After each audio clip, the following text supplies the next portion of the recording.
কোটা বিরোধী আন্দোলন যে যুবক ছেলেগুলো করেছে, ওরা প্রশ্ন করেছিলেন যে বাংলাদেশে বর্তমান সিচুয়েশনে যে সমস্ত মানুষগুলো স্লোগান দিয়ে বা মিছিলে মারা যাচ্ছে, তারা কি শহীদের মর্যাদা পাবে কিনা। পক্ষের বিপক্ষে উভয় দলের মানুষ মারা যাচ্ছে, সবাই কি শহীদের মর্যাদা পাবে কিনা, শহীদ বলা যাবে কিনা, একটি খুবই গুরুত্বপূর্ণ প্রশ্ন, ইম্পর্টেন্ট প্রশ্ন। সমিত দর্শক, এর জবাব ডক্টর মিজানুর রহমান আজহারি খুব সুস্পষ্টভাবে দিয়েছেন। তিনার মোটামুটি 18-20 সেকেন্ডের একটি ভিডিও ক্লিপ আমি ভিডিওর শেষে দেব। তার আগে দলিল ভিত্তিক বলতে চাই যে আসলে শহীদ কাকে বলা হয়। শহীদ বলা হয় যারা দিন ইসলামকে প্রতিষ্ঠা করার জন্য এবং দিনের ঝান্ডাকে উড্ডীন করার জন্য এবং রসুল সাল্লাল্লাহু আলাইহি ওয়াসাল্লামের সুন্নাহকে উড্ডীন করার জন্য জালেমের বিরুদ্ধে অবস্থান নিয়ে যুদ্ধ করতে করতে শহীদ হয়ে গিয়েছে, জীবন্ত অবস্থায় মারা গিয়েছে, তারাই হচ্ছে প্রকৃত শহীদ। ফর এক্সাম্পল আমি বলতে পারি, যেমন আপনার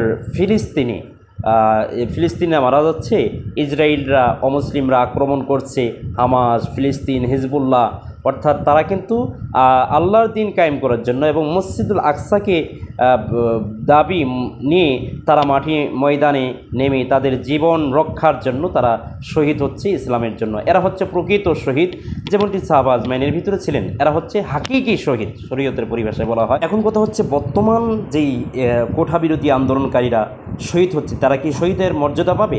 সম্মানিত দর্শক, এখানে বুঝতে হবে যারা ন্যায্য অধিকারের দাবিতে, অর্থাৎ কোঠা বিরোধী আন্দোলনকারীরা আজ ন্যায্য অধিকারের জন্যই কিন্তু তারা মাঠে নেমেছে, অর্থাৎ মেধাবী ছাত্রদের মেধার অধিকারের লক্ষ্যেই আজ মাঠে নেমেছে, স্লোগান দিচ্ছে এবং বিক্ষোভ করছে। এরই পরিপ্রেক্ষিতে বিরোধী দলের পুলিশরা তাদেরকে গুলি করে হত্যা করছে।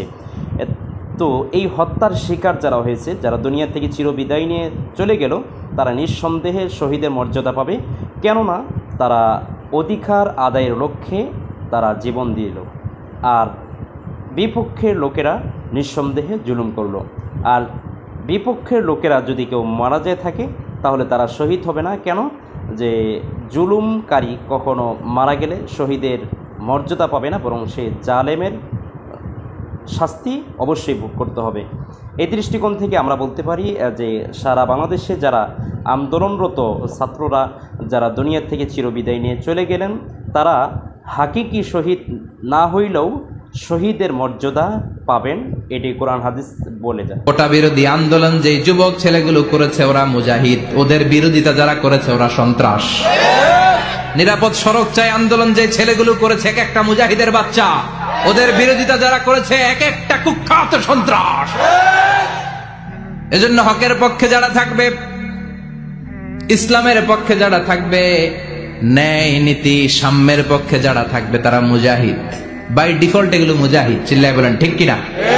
আর বিরোধিতা যারা করবে, সন্ত্রাস। যুবকরা হচ্ছে শক্তির আধার, তাদের মধ্যে আছে প্রাণ ঢালা উচ্ছ্বাস, তাদের রক্ত গরম। তারা চাইলে অনেক কিছু করতে পারে, পারে না?